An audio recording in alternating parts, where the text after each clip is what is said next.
Wow, I would say that's a very individual choice. A lot of pregnant women have major issues consuming greens because the understanding that I was given about this is that the developing baby, the developing fetus in the womb, does not yet have a mature liver, and it cannot handle the alkaloids in the greens. So the woman actually gets signals to not be taking in the greens. Greens become kind of repulsive. Now, some women don't seem to experience that. A lot of women do seem to experience that.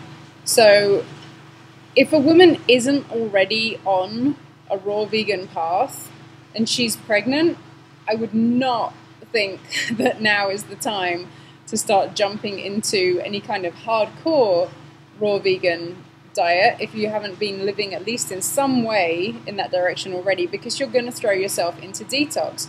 And pregnancy is a tough time for women as it is in terms of morning sickness and trying to find things to eat. Women often have a really hard time.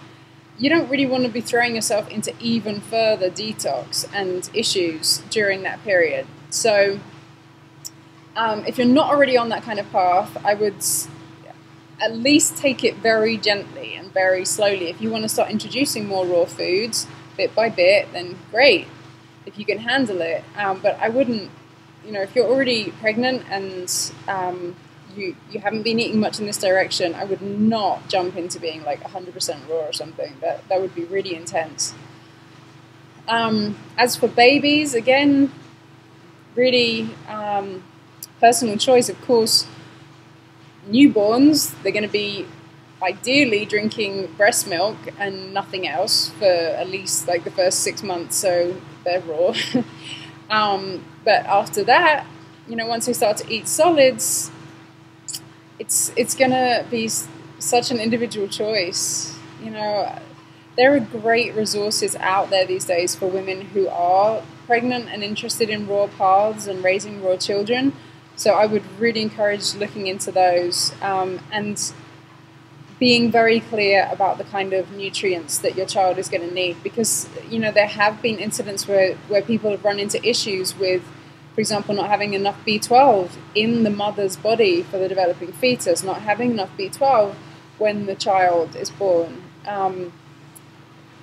things like that, not enough D3, not enough vitamin D, not enough omegas for the brain development.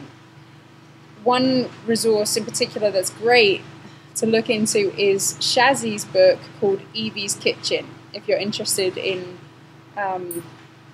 living primarily raw or totally raw through a pregnancy and a child raising.